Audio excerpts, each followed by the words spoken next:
unconventional, the highs, emotional intelligence, policies, culture, expectation.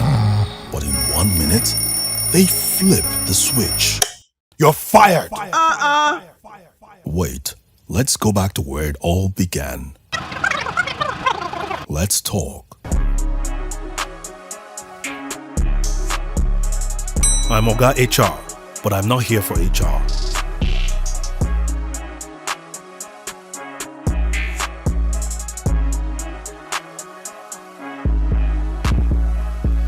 Hello, everybody. Thank you for joining in today. It's a beautiful conversation I'm going to be having with one guest that I've been chasing since 2021. Yes, I'm going to say it out. All right. I've been chasing this guy since 2021, and I remember the day I texted him on IG to say, just mark the name. One day I will tell you why, and today is that day. I'll be having Salem King on my couch today discussing life as a creative in the gig economy. Life as a creator in the gig economy. All right, so we'll be having this conversation with you today. So, Salem, you're welcome. Thank you so much for having me. Yes. The way you said you've been chasing me, you now make me look bad. You make me look like it's very difficult to reach me. But then, you don't want to know. You don't want to know what we go through to get to you. But then, I think it's totally worth it. I'm glad that we're finally here. yes, and that's like the most important thing. So, thank you very much for coming around. All right. Thank you for having me. So yeah, we'll just get right into it, okay? One of the first questions I've ever wanted to ask you, Yeah. whether I see you in the airport, inside an elevator or whatever, is that You don't see me outside, Sha. I know I'm not going to see any mention outside. All right, is the fact that for someone who studied economics, Yeah. an economics graduate, how did you pivot into content creation? I didn't pivot anything. I think I always knew I wasn't going to use the economics. I was 15 years old when I was going to go to uni. Actually, 14 when I was filling jam form, and I didn't know what I wanted to do. So my dad's like, what about economics? And I said, yeah, okay, I'll do that. Because I didn't know what I wanted to do in my life. And he's like, if you study economics, it's a good course. You can graduate, you go and study finance, you go and do your master's in finance, and you become an investment banker. They have a lot of money. So it sounded like a good dream, And I said, okay, I'll do that. So it wasn't like he forced me or anything. I just didn't have anything better to do. And I think I was in like year 3 when I realized that I'd made a big mistake. Oh, wow. Deciding to study economics because I didn't like math. I wasn't good at it. And then in year 3, there's this course you do, econometrics, which is like a combination of economics, mathematics, and statistics, right? So using mathematics and statistics to explain real life economic problems and preferring solutions. I hated it so much. That course kicked my butt, and I came back to tell my parents, I wanted to transfer somewhere else. I didn't want to continue, but once you start, you must finish. I know, right? So yeah, I found a way to finish. I always knew I always felt like I was going to work in a corporate setting. I knew it wasn't going to be related to economics because I wasn't good at it in school. I just, struggled through school. But I graduated. First job I got out of school was in a real estate company. I was working in sales and marketing. So my actual pivot was from doing that to content creation, not necessarily from economics. I had left economics from the day I graduated. Yeah. All right, so fantastic. Now, doing this and getting into content creation, were there no times where you ever thought that what happens when Instagram goes obsolete? Yeah. TikTok, YouTube, and all of these apps, if they go also, was there no time where you ever thought, what will happen to my career if any of these things happen? I thought about it yesterday. Oh, wow. So I'd like to know what actually rang in your head. It's something I think about all the time. You can wake up anytime and everything is gone. And even with careers that are very stable, in 2020, for example, we woke up and event planners was gone. Event planning as a business was non-existent. Poof. Exactly. Travel. Poof. Airlines. Poof. No job. Courtesy of Mr. Corona. Do you get? So there were a lot of industries like that. If you were an MC, musicians and performing, gone. Which is where they make the bulk of their money from showing up to perform at shows and all of that. So I always think about, what I do and how to future-proof my career. And one of the easiest ways, Fantastic. one of the easiest ways, or one of the ways that I do that, that I think about it every day is, one, I'm not only thinking about myself, I'm constantly thinking about the ecosystem as a whole. So I'm not just like I'm at the point in my career now where I'm not just thinking about how to make the next video, how to grow my Instagram. I'm thinking, how do I participate in the growth of the African creator economy? You understand? And I don't 100% have answers, but it's something I'm thinking about. And once you start to think about something every day, every hour, you start to find solutions. You start to meet people who are like, oh, I heard you talk about this the other day. Here's something we're building. How can we partner? How can we collaborate? And that's already happening. Exactly. For me. So I definitely am not afraid. I know that the creator economy is here to stay. Yeah, for a long time. I know that that's not going anywhere. However, apps are going to come and go. There was MySpace, there was To Go, there was all those. They are going to come and go. But one thing that allows me not to be so afraid is, one, I genuinely care about people.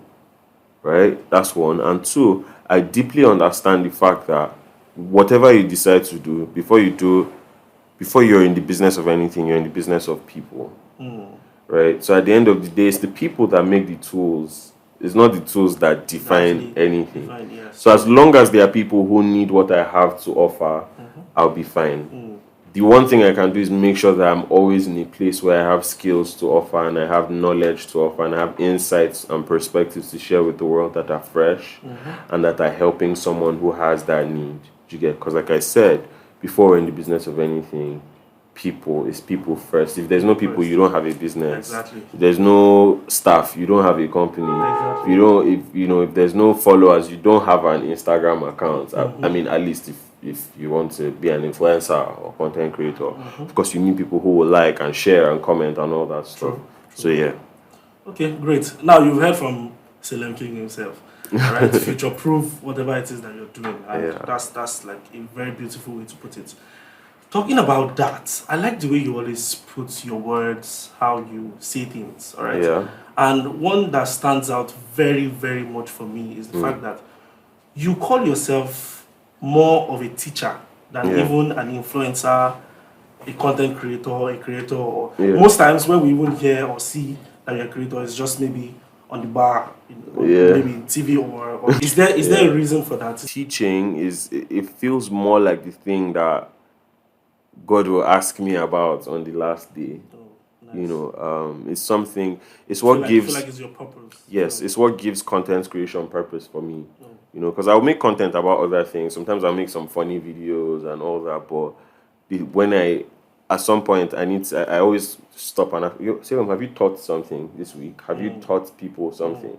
And I always have to go back to that. I always have to find my way back to teaching, because I mean, I've also always been the guy who, whatever I'm learning, I want to teach somebody else. And sometimes when I teach somebody else, I understand it better myself. Every time I'm learning something from a book or something, I just want to share with somebody. I'm that guy that if, there's questions that I've been prepared to answer for like 5 years and I've just never talked about because I haven't gotten the opportunity. Yes. So just because of some book I've read or some podcast I've listened to. So if one day by mistake somebody just asks me, I will put you in the corner, and then you'll be like, and you and I've always been that guy since I was in school. You could just ask me about something that I just read a book about. Sorry, you hear and so social media gives that a voice. Allows me to be able to express myself with an audience who's looking for what I have to offer, and that's just such a blessing. Fantastic. Now, talking about your dad being a pastor, I know one thing that is very, very, very, again, predominant within kids, pastors' kids. Yeah. I know that they're always very stubborn. That's a generalization. Yes, but then I would say I would say I'm 60% correct, because I have a lot of friends whose parents are pastors, right? And I know how. In fact, I grew up in KD, Kaduna State. No way! I was born in Kaduna. Oh wow! Where? Yeah, I was born in Kaduna. We used to stay in Angwan Sunday. And one Sunday, And are yeah, you in serious? Sabo. And And one then Sunday we is moved like to it's like the home Barnawa. of pigs. It's the home of pigs. Well, Like, I wouldn't know. We're like super shielded growing up. oh wow. But But trust yeah, me, I I grew feel up in like there are more Kaduna. pigs than humans in Angwan Sunday. Wow. Angwan Sunday and Angwan Wow. Romi. Oh my god. I grew up in Angwan Romi, alright? And Interesting. I had a pastor on my street. Yeah. So pastor to the extent where he had three kids, triplets, all right, Oh, and their wow. names, praise the Lord, hallelujah, amen. That's not fair to them. Not fair to them, but they are crazy kids, three boys. Anytime there's chaos on our street, just look outside, these three boys. Wow.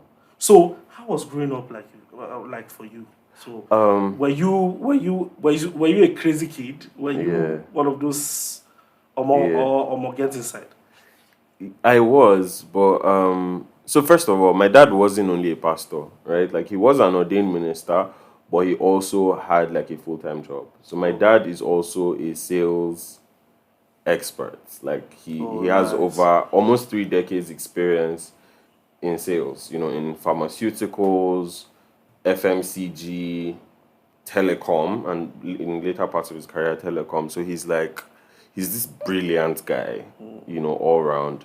But we were also raised in the way of God. But it wasn't in my family. It wasn't just this. Oh, do this because I say so, right?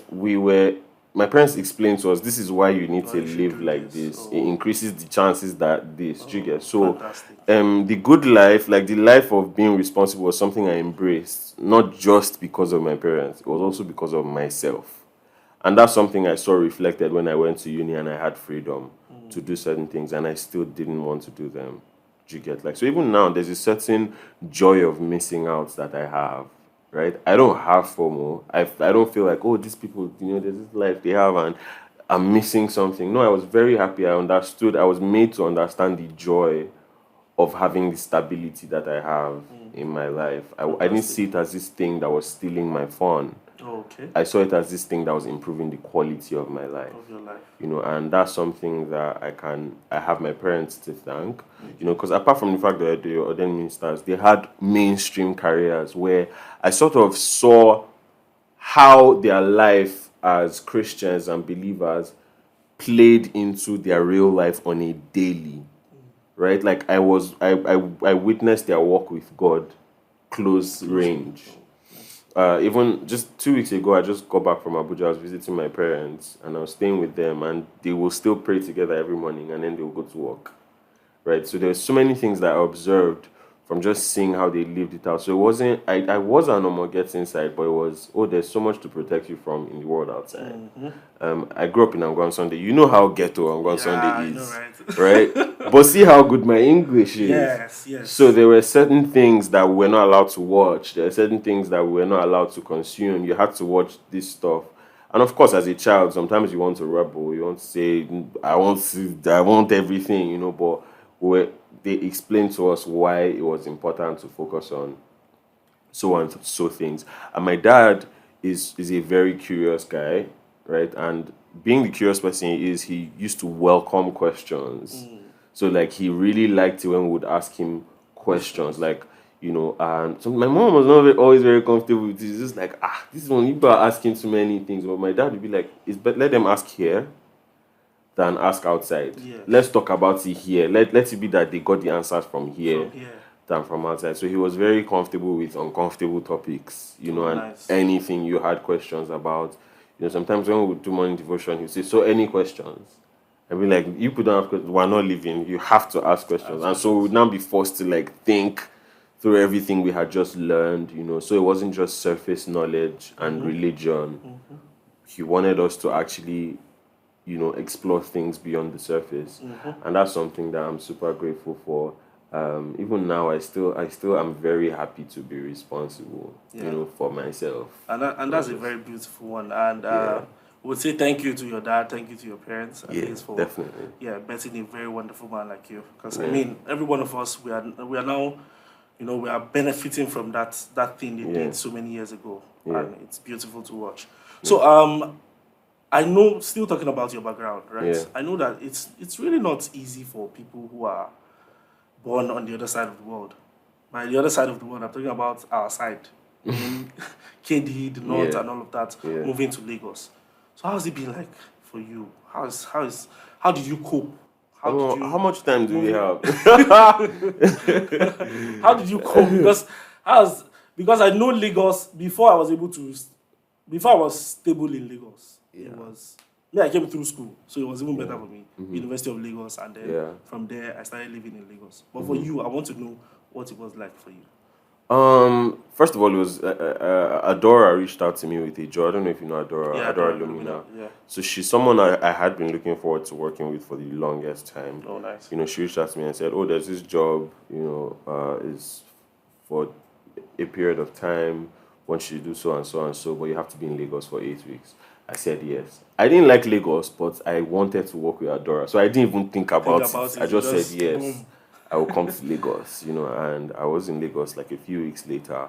And of course, I just planned to do my work. And after that, I dip. Because every time I used to come to Lagos, I'll just stay like 2 days and run back. Because I'm like, I don't know how you people live here. I'm going back to Sanity and I'll run back to Abuja. I grew up in Kaduna, but we moved to Abuja at some point. So I was an Abuja boy. But that period where I was working at Dora, it now hits me for the first time that wait, like I can actually live here. This place is not so bad.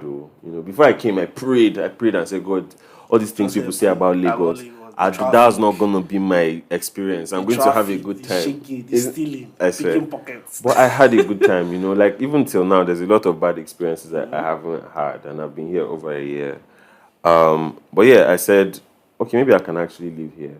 So I did the job for like November and December. January, I went back to Abuja. And I just couldn't get Lagos out of my mind. Oh, wow. I just couldn't get Lagos out of my mind. And I kept saying, but I can't live in this place. These people are mad. It's too chaotic. It's too chaotic. And I just went back and forth. With the idea. And then in February, I was talking to a friend, and just saying, I want to move to Lagos. I just did my budget. It's crazy. What it's going to cost me to move is running into a really huge amount. And, my friend was just like, we have a place. Now come and stay here. Oh, wow. Come and stay here. Sort of find your footing, see if you like it. So I moved to Lagos. I was staying with my friend. I didn't let go of my place in Abuja. My rent was still running. Wow. In Abuja, but I came to Lagos. And so that in case work now, I can just still go run. back, say, I beg, Exactly. I beg. Exactly. So I still had my place in Abuja. I came to Lagos. I was staying with my friend. And I started to figure out a way. So I had a soft landing. Do you understand? So some months later, when my rent expired in Abuja, I didn't renew. Because I had already sort of figured out Lagos a bit. Staying with my friend had given me a really, really soft landing. So I just went from there. And then in a very short period, a lot of things that I'd been trying to do in Abuja, like doors were just opening, in a very short time. Of course, Lagos is the entertainment capital of Nigeria. So if you work in media and entertainment, it makes sense to be here. Even if you don't live here, it makes sense to be here a lot. Exactly. So of course that made several doors open. I made noise about it that I'm in Lagos, so that everybody will know that I did here. I've come for my share. Yes, I know it was that time. So I did that. I did a lot of that, and things just started to sort of become easier. And I sort of settled in. I've spent over a year now in Lagos. I'm going into like fine, trust me. Yeah, I'm going to a year and a half. The way I survive it is I don't go out every day. If I had to go out every day in this Lagos, I don't think I could live here. I feel mad. All right. So as a member of a proud member of your community, right? I know that there are a couple of things that we expect from Salem King on a daily basis. One of which you can wake up and then we're seeing a video of you talking to us and screaming at us, guy. Are you crazy? I'm Get not up nice now. No way, not all the nicer time. Than that. Not all the time, right? But also, another thing we look out for is, okay, your IG lives. But I want to know, do you live a routine life? Like, are there rituals you do every morning when you wake up? You know that, I do this first. I Yeah. go, some people say, just like some influencers, I wake up in the morning, I brush my teeth, Yeah. I go to the kitchen, I make 2 scrambled egg and all of that. So what do you do on a daily basis? What's your ritual like? First of all, some of those morning routine videos, some of them are shot in the afternoon. I know, right? Even in the evening, it's enough like But I mean, which is fine. But I take a walk every day. At least I try to. I don't always succeed. But I start my day with a walk, like a very long walk. I try to do like 5 kilometers at least. Sometimes I'll do 7. That time, I don't do it for exercise.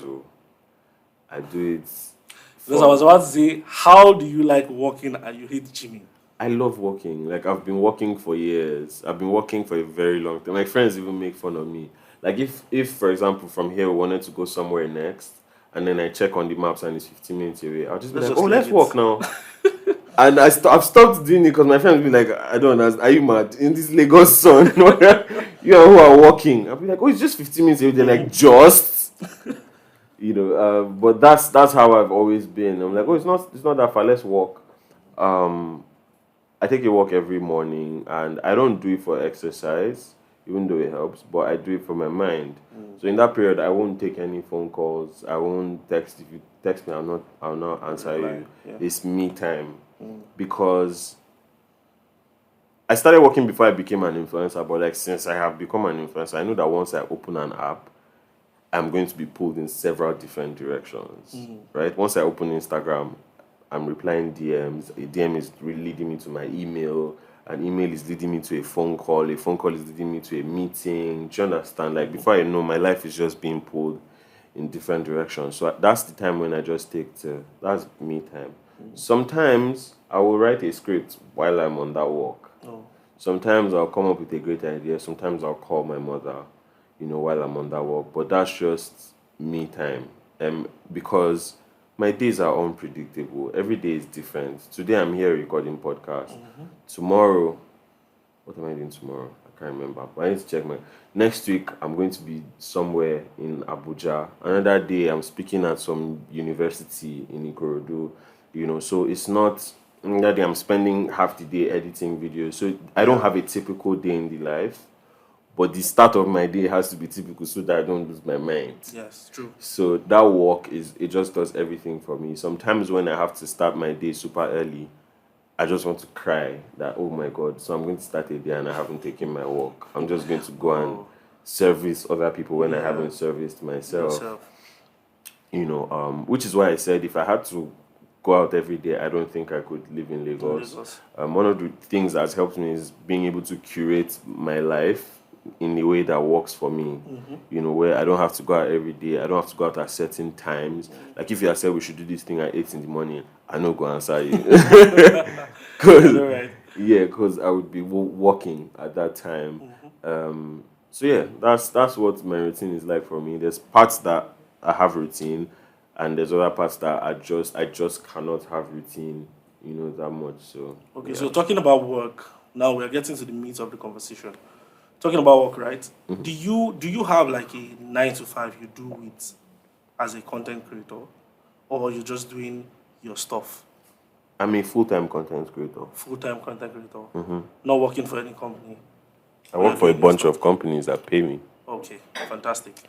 So, in this world where, in this age and time now, content is king. Yeah. Do you think there should be any form of gatekeeping for content creation? Now, what I mean is, if you go to your Instagram today, virtually everybody is trying to do one content or the other. Yeah. So do you think there should be any form of gatekeeping for content creation? Gatekeeping, or everybody should be a content creator? For content creation, gatekeeping is not even possible. Right? It's not real. It's not realistic. It can only be in our minds. If somebody wanted to gatekeep, what would they hold back? Do you get like, if we're gatekeeping in the music industry, for example, is okay, we're not going to invite you to shows, or we're not going to feature you on our records, or But for a content creator, what do you gatekeep? Like you can't stop anybody. Anybody with a smartphone and internet connection is unstoppable. I know, right? That's the explanation for the bulk of rubbish content that there is on the internet, right? Because anybody can just come and say anything. Exactly. But then there's also an advantage there for everyone who has something valuable to share with the world, because it's now easier to stand out when there's a lot of rubbish, right? So people shouldn't say, "Oh, there's oversaturation, so I can't." Nah, that's the reason why you should You join, should actually. right? Because then you can it's so much easier to stand out. People who architects are not going to say, "Oh, there's so many buildings in Lagos, so I don't have work." Nah, it's your opportunity to make something that nobody else has seen before. Exactly. So that's the perspective that I think about it from, and I think everyone. Okay, so talking about the bunch of rubbish that you just mentioned now. Yeah. So do you think or believe that certain people are actually made for content creation? That's a yes and no. Yes and no. I So tell think, me. for example, me, I know I was born to teach.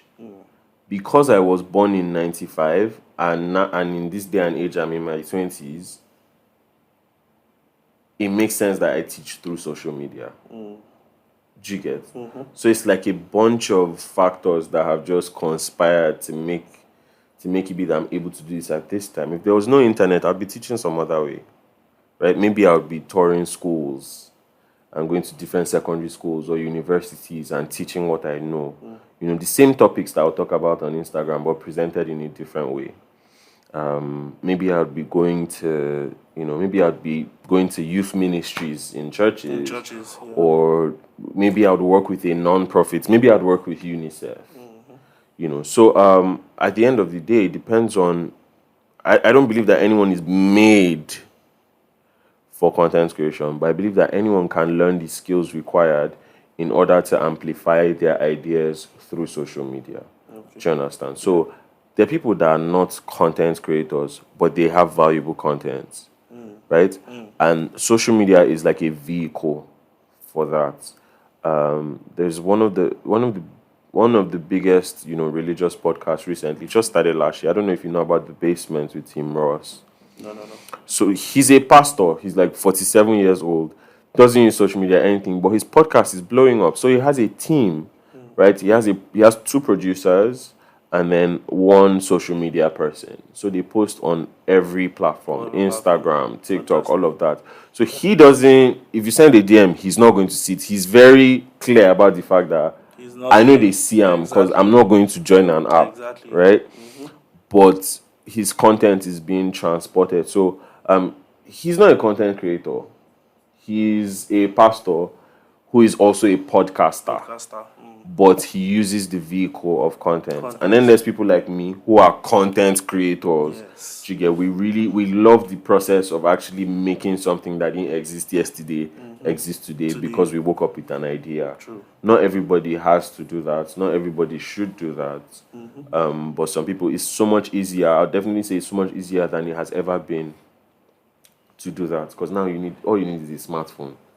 You don't even need tripod. Like there's times when I need to make a video and I just stack books and put my phone. Oh, fantastic. There's times when I don't have light. I'll just go and stay in front of a window. Yeah, I've seen. There was even a video you made outside the house. And yeah. You just had to. Let me even tell you, like none of those videos I made outside my house, I had a deadline, with a brand. And I wasn't in Lagos. I was living in Lagos at the time, so I was out of town. I was in Abuja. There was no lights.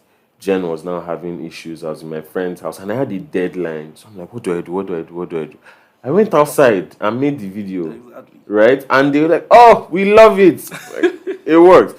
But if I was in Lagos, I would feel like, oh, I need to turn on my Jen. I need to have light. I need to set up, my normal setup in order to make it work. But because I was somewhere else and I had a time constraint, I had to make it work some other way, and it worked. Yeah. So that's something to consider. Yeah, now you can hit your chest and say, I am a content creator.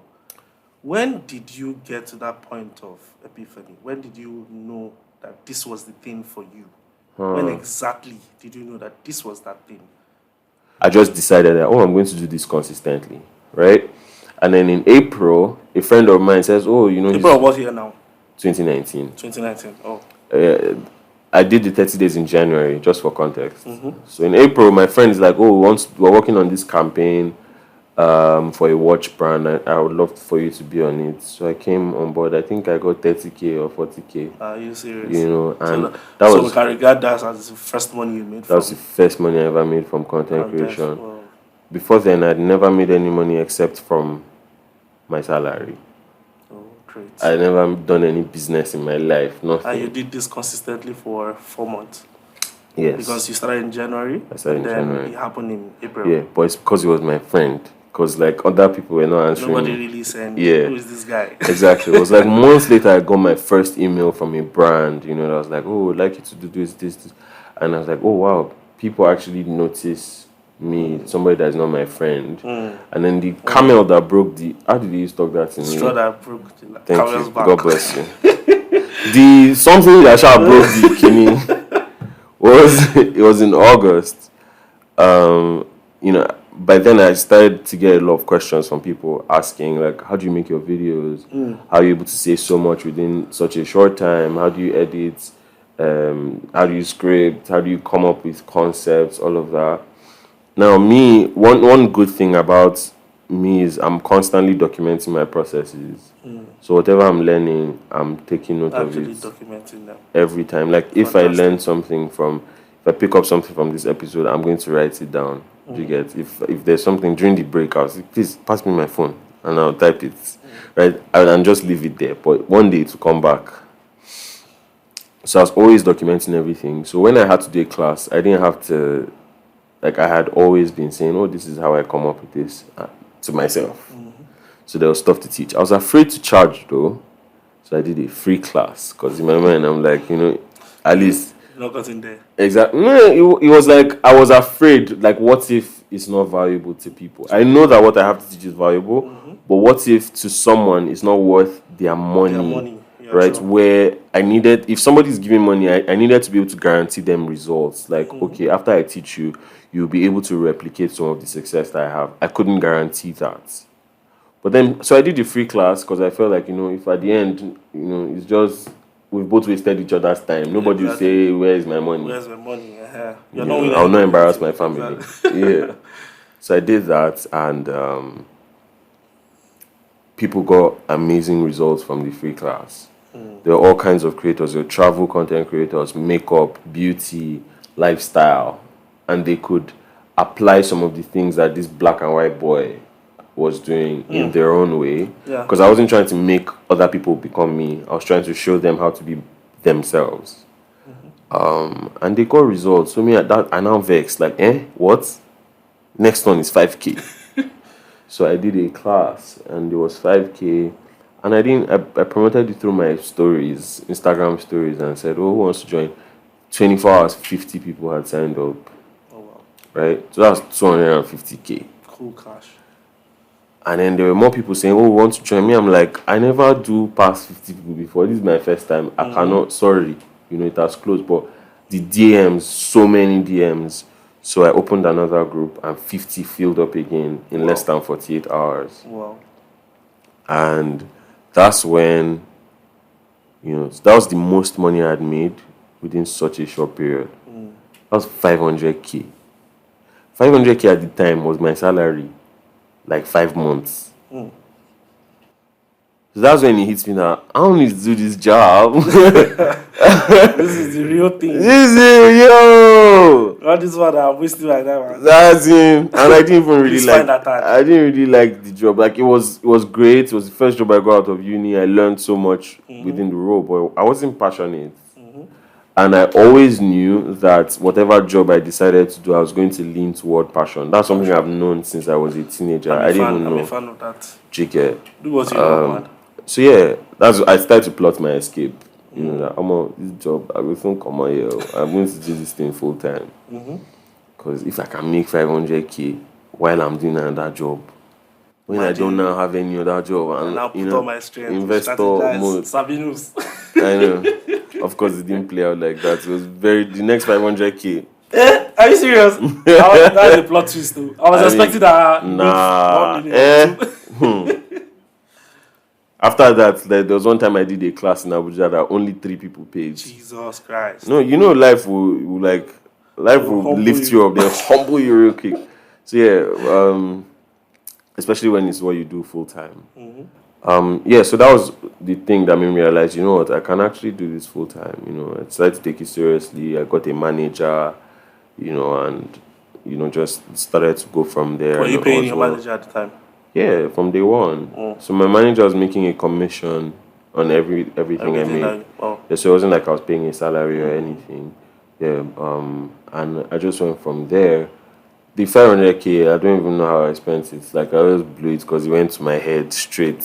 Like, Yeah. don't worry, I'll So make another everything one. just went. Yeah. So I left my job some months later. You know, it was a huge struggle. Some days like really bad sakba. You know, some months really good. Some other months nothing at all. You know, and just building and building and building. And then I started to do more influencer partnerships. You know, not just sell digital products. I found that sometimes if I did a class, for example, for 5K, and I got 100 people, that was 500K. That's money that if I was doing a brand partnership, I could make from 2 videos or 3 videos, at least at that time, you know. So I figured, okay, how do I, structure everything in a way that I can appeal to more brands? And then I started to do that too. And over time, I started to also think, okay, how do I consult with companies? How do I, say, okay, I'll train your marketing team, in a retreat and stuff like that, because they would pay more than the individual who's paying 5K for a 5K. class. Yeah, true. So yeah, more of that, one step at a time, and yeah. So let me take it up from one of the things that you said, right? In terms of marketing collaborations with brand. When you started out, were you always reaching out to them? You were reaching out to them. No, I wasn't. You weren't reaching out. I was saying, as in, continue your question. Okay. So I just wanted to know how it was for you navigating it when you started. No, it was mostly. Did you at any point reach out to this brand and say, see, I'm a fantastic guy. Yeah. Let me help you do this. My manager was doing that because I'm not good at it, Okay. and which is one of the reasons why I got a manager. My social media and my accounts were growing faster than my business acumen was growing. My negotiation skills and all that. And me, I'm just like, one of the things that I strongly believe is like you're better off leveraging a fully formed strength than marginally improving a weakness. So I felt like my strength is creation. I just want to focus on becoming a better content creator. Let somebody else handle the business, let somebody else represent me, let somebody else do the negotiating. And my manager was doing a wonderful job at that. So yeah, when I quit my job, like the week I quit my job, the next week I had a capacity training with a non-profit in Abuja that my manager had sort of secured. Oh, wow. So I just knew that okay, I'm with the right person. And yeah. Are you guys still working together till today? He moved to Canada. Oh wow, Jackpa. Yeah, very, very sad, man. Like, I know, right? So, as a content creator, I'm very sure that you've made tons and tons of content. Yeah. But what is that content that you would trace back to and say, this was the life-changing content that I made? I don't have. None. Not the one with Zenith Bank. No, like I think that's something that God did not just allow me to have. Oh wow. For me, it's been incremental moments. It's the everyday. It's the small deposits over time, right? Like I had a video that had 1 million views. That's the first time I've ever had a video have 1 million. 1 million views, yeah. So all the years I've been doing content. There's other people who don't have as many followers as me. There's other people who didn't start when I started who have plenty videos with millions of views. This is the first time I ever got a video with 1 million. So you can't really say this was the video that shot you into limelight. No, I can't. There's no video like that. There's no video like that. No content like that. There's some that have more views than others. There's some that got me more reach than others. But there's no singular piece of content I can say, oh, this is the one that changed my life. I blew. Nah, I don't have that. Like my growth has been slow and beautiful. Slow and steady, beautiful. Yeah. And I mean I'm grateful for that because if I just blown up out of nowhere, I don't know if I would have handled it well. So I really, I'm secure in my journey, and I really love how it's been so far. Yeah. Now, in the world of work today, right, there's a lot of flexibility. In fact, since COVID, we were launched into the gig economy. That was when the gig economy started, right? So that was where a lot of people started doing side hustles. And most people, when you watch them doing side hustles, it was always around content creations and all of that. So do you think everybody's actually cut out for doing more than one job? That's a good question. One thing I do know, I can't tell anybody what they are cut out for or not. One thing I do know is you cannot pursue multiple things with the same amount of intensity and succeed at all of them. Right? Please, nobody should take me. Don't get me wrong. Pay attention to the caveats. I don't think you can pursue multiple things with the same amount of intensity and succeed at all of them. So I believe that at some point we should all decide which one we will give the most of our time, which one we will give the most of our money to, right? And the good thing is when you succeed at one thing, like when people know you for one thing, it's so much easier for them to trust you with other things. With other things, true. Do you understand? Like you can even ride on the success of one thing to make up. I mean, you're great at HR. So many people recognize, how astute you are. You have results. You have a track record with companies, with people you've recruited, with people you've worked with. And now you have a podcast that is titled Oga HR Show, right? So it's you actually in a way, even though these conversations almost have nothing to do with HR, you're piggybacking off of an area where you have established. Exactly. You've established, what's the word now, competency, and people trust you with that and you're able to do other things. So I believe that we should give ourselves the opportunity to, Chris Doe says it this way, he says, specialize outwardly and diversify behind the scenes. Because the society isn't very forgiving of people who we can't put a finger on, like people who we cannot put in a category. Yes. Right? And with a lot of creative people, like, I'm not one thing. I don't want to, you can't tell me who I am. Nobody you go tell me who I am. Exactly. I'm any exactly. But the reality is that society is not very forgiving. If I want to go to the hospital and I have problems with my teeth, I don't want to see the general consultant. I want to see the dentist. Dentist, true. Right? I have something with my eyes. I want to see the ophthalmologist. I don't want to see the general consultant. If I need to build an app, I don't want a designer. I want a product designer. Right? If you be like, I do design. I do all. I don't want to work with you. We do know what we do. Do you get? If you say you do all, I don't want to work with you. I want somebody who has, who is a specialist in that thing. Who's a specialist, right? So now that sort of raises a conundrum for everyone who is multi-potentialite. Everyone who's able to do multiple things. Because it's like, how do I? The thing is, you should specialize outwardly. Let people know. If everybody's recognizing for one thing, allow them. Right? Me, initially, when people used to call me content creator, I'm like, who is content creator? I'm a teacher. That's why I asked that question. Yeah. But I found that that's something people are very easily able to navigate around. Exactly. They're like, what are you? Content creator. So they know which folder to put me in their mind. Right? So when they're looking for somebody with this, they know to call me. Now, as I continue to do that successfully and I establish myself as an authority doing that, it's so much easier for me to wake up one day and say, I want to do something else. I want to be an event host. I want to be an actor. And a lot of the connections I've made as a content creator make it so much easier for me to do that so that I'm not starting from ground zero. Do you understand? So a lot of times we've seen that play out with musicians who end up in movies. True. Do you understand? Reminisce. Exactly, Reminisce. So Reminisce, let's say Reminisce audition. He didn't audition, but let's say he auditioned for that role.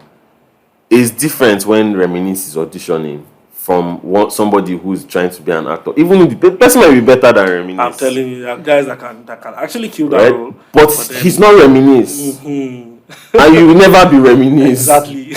Do you get? So because he's built that, it's so much easier for him to do other things. So for everyone who's multi-potentialite, I want you to know that don't feel insulted when people know you as one thing. It's fine. Allow them.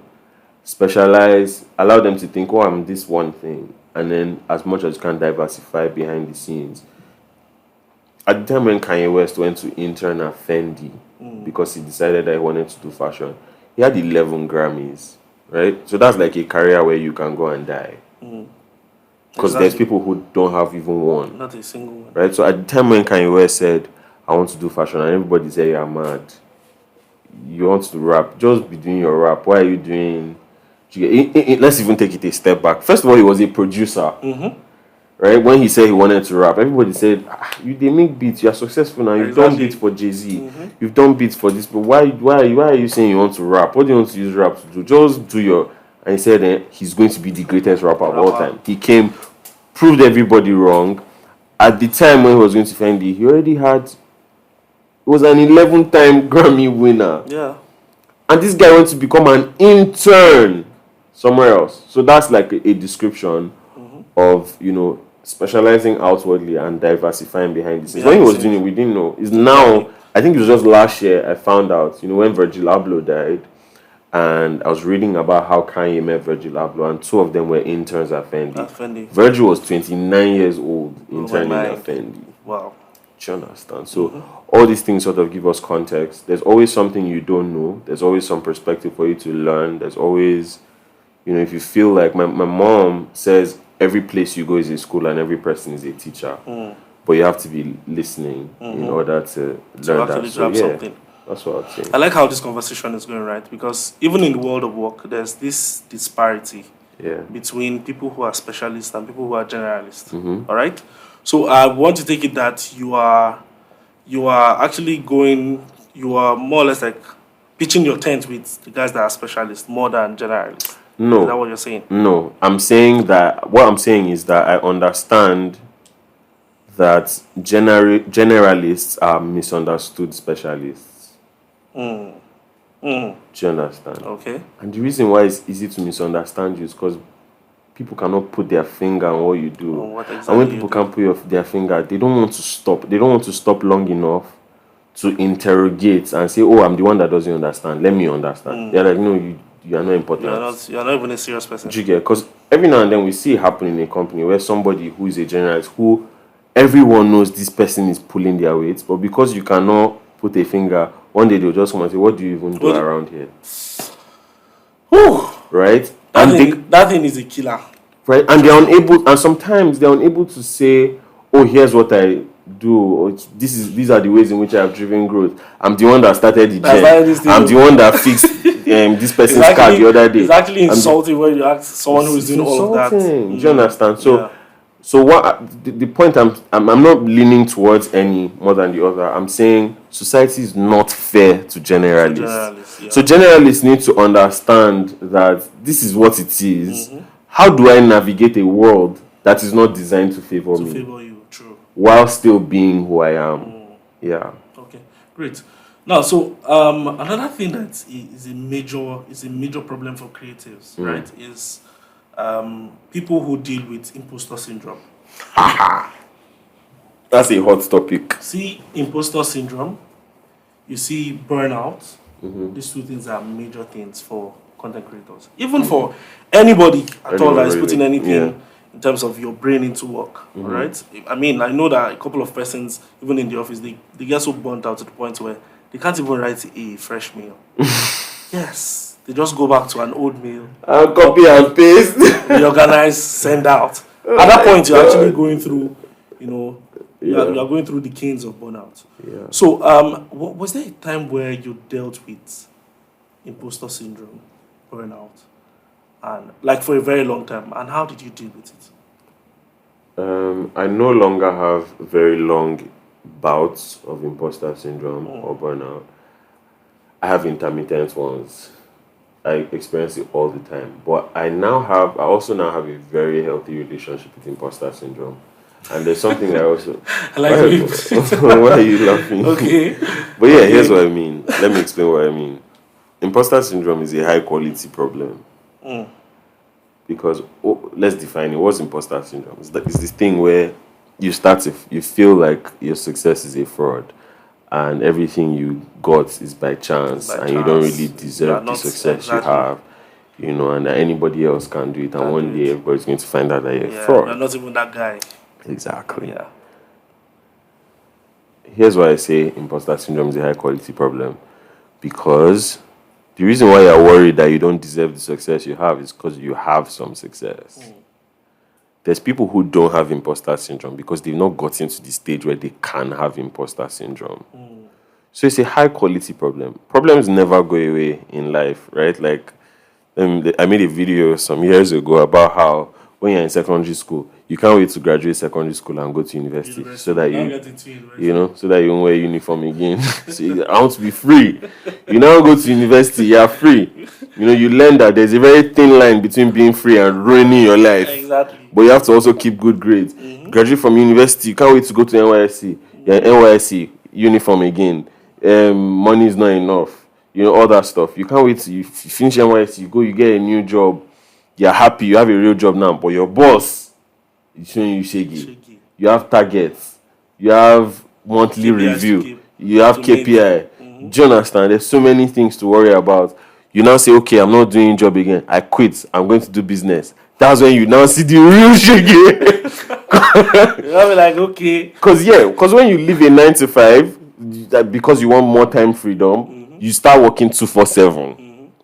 Right, it's the reality of what ends up happening. So you work even harder than when problems never go away. So one thing human beings need to learn is to celebrate the improvement in the quality of our problems. So because problems will never go away, one thing I always celebrate is like when I have some problems, I stop and think, is this a problem I would have had 3 years ago? No, that means I'm growing. Exactly. So mindset. Yeah. So, because there's people. I'm saying, oh, how am I going to buy groceries tomorrow? And then there's somebody that's like, how am I going to get urgent 5 million? Do you understand? It's the same money problems, but there's levels to it. So we need to be able to celebrate, marginal improvements in the quality of our problems. So if you're in a place in your life, in your career, where you have imposter syndrome, that's a sign of growth. On one hand. On the other hand, is also a sign that you have some growth to do. So sometimes imposter syndrome can be an indication of areas where you still need to grow. It can be showing you gaps, places where there are still some gaps in your life that you need to work on. And it's mostly an indicator light more than it is your engine has knocked. Yeah. Fantastic. So there's I always look at your glasses, right? I've had a couple of times where me and some boys on the street we argue. He edits the light away from his glasses. But then there's nothing in that. There's no lens at all. Oh my god. There. So why did you start doing that?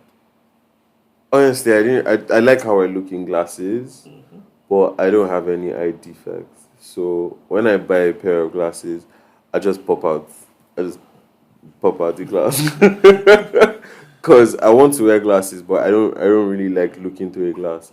And everybody that makes me feel weird for wearing glasses without glasses in them, you're the one that is weird. Because if you don't have any eye defects, why are you wearing glasses and looking through a glass that doesn't have any? There's not like it has anti-blue lights. Not literally doing nothing. Why? I'm not the weird one. At least that's what I'm telling myself. They're actually the weird ones because they're even going a step further to spoil their eyes. Exactly. Yes. This is me doing the right thing. Exactly. And also, like I was telling you earlier, I don't. It was until people started to point it out that I found out that this is a little weird to people. Some people are looking at me like there's a lizard across my face, and it's just glasses with no glasses because. The way I make decisions is if I'm unable to rationalize something to myself, I just don't do it. Right? For example, I wear black all the time because it's convenient for me. And then sometimes someone will be like, why are you wearing black all the time? Wear some colors now. I'm like, why? Like, because you should wear some colors. I'm like, yeah, but why? Why? If you rationalize it to me, maybe I'll agree. Maybe, but like, maybe. I'm unable to rationalize it to myself. So it's just like, yeah, there's no good reason. Right. So Yeah. there was this day, one of your content, right? I Yeah. mean, like I told you, I consume if they're like 50% of people consuming your content, I'm the extra 1% I'm honored. when I'm so actually honored. online, right? I consume your content a whole lot. And there was one of your contents where you were talking to people, especially collaborators, that want to work with people that are way ahead of them. Maybe they have more followings and all of that. Yeah. Like millions of followers and all of that. Yeah. Was there a time where you tried to work with someone in your industry and then the person shut you down? Was there a reason why? Was that the reason why you shot that video? No, I shot that video based on my reality. Okay. First of all, I'm not so good at connecting with people. It's not one of my areas of strength. Like the word networking makes me anxious. I'm being serious. Like, you know how when people are talking about the reasons why you should come to an event and they're like games, food, network. What's that? Is networking? You've lost me. I don't want to network. That we didn't have networking to I don't know how people include it as a Yeah. perk because to me it's not a perk. So I never really knew how to connect with other people, so I had to find creative ways to do it. You know, I'm not an extrovert. Extroverts are able to like just meet someone and charm them and all. I don't know how to do it. Right? If I like you and I want you to like me back, I will make things so awkward. I'll just ruin everything. So I had to just stop doing that and just find my way of doing things. And one of the ways for me that had worked is just working with my friends, you know, working with my peers, working with people who had maybe commented on my post before, I had commented on their post before, I had replied their stories, they replied my stories, or we talked to each other on the TL on Twitter. It was so much easier to talk to those people. It's so much easier to send that person a DM and say, oh, we should do an Instagram live sometime. How's next week? You know, and just go from there. And there are a lot of people that I started my journey with that have become huge now. Yeah. Do you understand? I mean, Alma has traveled to like 9 countries now, Alma Asinobi. But like, I remember when she was going to take her first ever trip to Benin Republic by road. Right? And so, like, we didn't have anything that time. Like, we're just starting out. So those are the people. There's the black writer, you know, Yeah. for example, that's my friend from Abuja. So there's one time when I used to take her pictures. You know, she would be working on like a brand campaign. She would come to my estate, and I would take her pictures on the streets in my estate. And that's what she would use for like brand work and stuff. So I find that that's something people are overlooking. I find that when people DM me to say, "Oh, help me post this," they're doing it from a point of view of, if you post this thing, my life will change. But you can't skip the part of doing work every day for a long period of time. Because at the end of the day, a lot of times, the difference between you and the person who is established, the difference between a beginner and the person who's established and the person who's making a lot of money, is not the fact that that person has more talent. It's the fact that they've just done it more times than the average person. They've just been around longer, you know. So I made that video to tell creators that you too, you have to put in work. You get, you too, you have to grow with your people. Every now and then, you know, you see, you be talking to your friend and they'll name drop somebody famous. I don't know if it's happened to you before. I know, right? Right? It happens to me, like my friend will just name drop somebody famous. I'm like, You know how do you know this person? Oh, wow. You know, and it's like, oh, we went to secondary school together. Oh, we were in uni, we used to drink Gary together, you know, and at the time they didn't know, you know, that, oh, this person is going to become Don Jazzy. Exactly. It was just some guy, Some you know, that we random just guy. used to chill, Yeah. and I treated them well, they treated me well, and then 10 years later, that person is Olamide. 10 years later, that person is Timini. And they're still your guy because you're their day one. Yes. Right? So it's the same way with content creation, that we all need to treat the people, you know, that we're working together with well. we will all grow together, and one day somebody's going to be like, how do you know this person? It's like, I didn't know them. That's my guy. Exactly, it's my guy. Do you get? So the fact that they're now in a position where they're able to do you very large favors as a result of the position in life where they are, doesn't change the fact that this person was just your guy. And you're able to call them and say, help me do this thing. But the reason why you're able to make that call is 15 years of investment in a friendship. So I believe that that's something that creators should also look at and work with people who are close to you. Fantastic. Talking about creators, people in the content world, influencers and all of that. You might not like this question I want to ask. But then there's words on the streets that a lot of creators, a lot of content guys, a lot of influencers do not, they live fake life.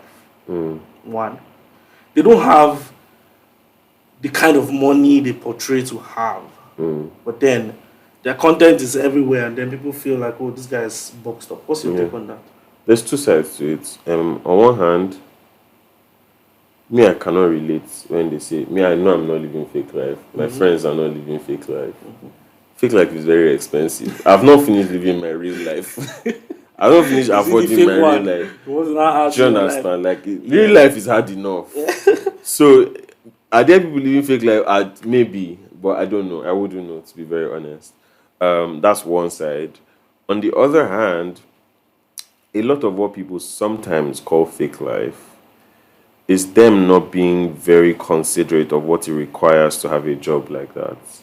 Right? Let me give you an example. I have a friend of mine who's a fashion model and also an influencer. And this was in 2019. Somebody saw him inside Keke. Right? And then the person was like, all these influencers. No, she didn't tell him. She was telling somebody else. And he overheard. So all these influencers and their fake life. Which was very crazy to me. Because we're young. We're 23 years old. We're 24. Everybody who's 23 years old is still entering public transport. Exactly. So do you expect them to have a brand? Do you understand? So now I'm an influencer. And which means everything that I put on my feed, that's my portfolio. I need to look good. I need to dress well. Right? If I'm a fashion influencer, for example. Yeah, true. I cannot post the day that I'm inside Keke and put it on my feed because I don't want to live fake life. Right? It's the same way that if you work in a bank, you don't wear pajamas to the bank. You wear shorts. You dress up, you wear suits. Do you understand? Because it matters how you portray yourself. So in being an influencer, that's a job. And there are certain appearances that having a certain job requires of people. Of course, people take it to the extreme sometimes, right? And I can't speak for those people. But we also need to make room for the fact that this is a job, right? Sometimes people meet me and they're like, why are you pretending to be shy? Because they expect that energy from my videos. But my videos is an act, right? To say, I have a message, I want to pass it across. I'm like, how do I pass this message across? I come up with a way that is creative and will be retentive for everybody who's listening, in a way that's memorable, relatable, all those things. When you meet me in person, I'm shy. I'm hiding behind, I'm in the corner. Always recharging your social media. Do you understand? So for some people, that means I'm living a fake life. But so I think we need to make room for the fact that, the person you see on social media may not be 100% always. There's certain influencers that always bring the energy, right? Like, I don't know, do you know Kiki? Kiki, As she is on social media, that's how she is in real life. Do you understand? There's a bunch of other people. I can't remember their names now, but there's some I've met that. Maybe Eniola. Eniola is a bubble of energy, in real life too. There's some people are not like that. Some people are very introverted. Content just sort of gives us an outlet. The same way, there's also people who, I know some fashion content creators or some lifestyle creators. They are not yet at the point where they can afford everything. But when you want to work with brands, there's a certain way you need to look. There's a certain way you need to present yourself to attract the kind of brands you want to work with. Do you understand? It's aspirational. It's not deception. There's a difference. Do you get? So when somebody is coming to say I have G-Wagon when I don't have G-Wagon, that's a lie. That's obviously. Or when somebody is doing crime and they use content creation as a front, all those things are wrong, of course. But there are also other people who have very legitimate hustles and It's just that the average person does not fully understand what goes into the job that they do. Yeah. Now, the fact that we don't understand it does not mean we should disrespect it. Fantastic, beautiful. So for me, you and your content, right? Yeah. As far as I'm concerned, I prefer watching your stories than even going to your main page, Yeah. because I feel like you've mastered the art of storytelling, number one, and then Yeah. you have also mastered the art of using that IG stories to pass Yeah. messages across. Yeah. Even the layouts, the way you place things, the way you put your pictures and all of that, and how Yeah. you write your captions, really beautiful. So I want to know, coming to the end of this conversation that we're having, what's your creative journey like? Say you want to, okay, I know you write scripts and all of that, but what's your My real creative journey like, Yeah, basically? like my process. Yeah, your process. To me, I'm first of all, my I think about my creative process like a funnel, right? Where the top of the funnel is like very big, and you can just pour, but only a portion of what you pour at the big will make it down to the end, right? So, I'm first of all, I'm always writing down stuff. I'm always writing down ideas. Like if I show you my notes app, there's over 5,000 notes in there, and there are over 50 different folders for different things. Right, so I'm always writing down ideas. If I remember something in the middle of a conversation, I take my phone, I write it down. I may not use it immediately, but what that does is on the days when I'm burnt out or on the days when I have a creative drought, I have a bank of stuff to pull from. You understand? So yeah, I'm always writing down ideas. So if I say, I want to make enough content to where I'm fine for the next 1 week or for the next 2 weeks, I go to my bank of ideas and then I flesh some of them out. Sometimes I will need to write them on paper first, before my notes. And I'll flesh some content. I'll write scripts of what I'm going to say in my videos verbatim, right? Like down to the letter. Because if I need to say very important things in 60 seconds, I cannot just allow myself to be talking. I go talk, go. You see it now in how this conversation has gone. I can just keep talking. So because I want to keep it portable, I want to keep it short, I want to keep it short and sweet to where it's super memorable. I need to write a script, and then after I write a script, I will sit down and make 3, 5, 10 videos in one sitting, but then I'll edit them at different times. Because if I have to sit and edit multiple at the same time, that's crazy. Because editing one can take 1-2 hours. Sometimes 3 hours, depending on what's in the video and what I'm trying to, pass across. And from there, I post, and then when I post, I engage with my community. Yeah, and that's one beautiful thing. Yeah, so all of this is part of my journey. Then my stories, like my Instagram stories, is where I post stuff that I don't overthink, and I find that it allows me to connect with my audience. So there's people that have seen me in public and just walked up to me and hugged me because they feel like they know me, right? It's a little awkward for me, but like I'm grateful for it. They feel like they know me because of how I share, and what I post. Of course, not like my whole life is out there, but like there's certain things that I just try to tie around. I don't have to overthink it because after 24 hours, it's gone. It's gone. But then again, because of how freely I share my stories, there have been so many times where I talk about something on my stories and I see that this was a very interesting thing. People reacted well, and then I go make a video about it on the same topic. Sometimes it's really the same words, but just super stripped down, and it will still perform well, and everything. Sometimes something I posted on my stories that's passed, I'll use for like some work with a brand, and all. I have story ideas in my notes too. In your notes, fantastic. So okay, here's something I should ask to interact. I know what I'm going to do on Monday on my stories. I know what I'm going to do on Tuesday on my stories. The reason why I treat it that way is, people wake up, they go and resume at their 9 to 5. I wake up, I resume on my Instagram stories. That's stories. I'm a full-time content creator. Fantastic. So now, and this thing is not just fun. That's where I also make the most money from my Instagram stories. Your stories? Yes, like that's where I sell the most of my digital products. It's not where I make the most money, but where I sell most of my digital products. All right. So every time I put a link to, check my ebook out, somebody buys. Always. Every day. Every time somebody, posts and said, wow, I really loved, somebody who has bought the ebook before says, I really loved reading this ebook, I repost it and I put the link. Somebody buys. Every time I've marketed my class, I've trained between 2020 and now. I've trained over 2,000 content creators. Wow. Right. Every single one of those people that paid for my class, I posted on my stories. You will never see me post about my class on my page. Or at least up to this point, I've not posted about my class on my page. If you see a class where 100 people joined, 200 people joined, 50, all was from my stories. So as much as it's like fun for me, that's also where I sell, and everybody gives me permission to sell because they know that it will be entertaining and it will be interesting, and if I make money in the process, it's also fine. Cool. Fantastic. Yeah. Right. I have some more questions, but then they're saying I should not ask any question again. Because they are my bosses. You can imagine.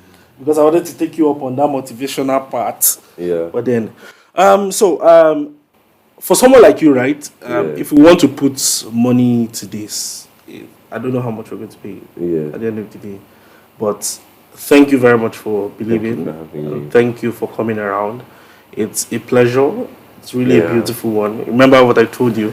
I mean, I told you 2021 that one day you will know I told you to save the name, and today is that day. So thank you very much. JMB. Yeah, Salem. Honored to be here, man. And please just accept. Oh, it's black. Yeah, it's black. Thank you. Thank you so much. Yes. So, yes, the guy Chow Show. So thank you very much, guys. People don't have. Please let's put our hands together for Salem King. It was a beautiful conversation.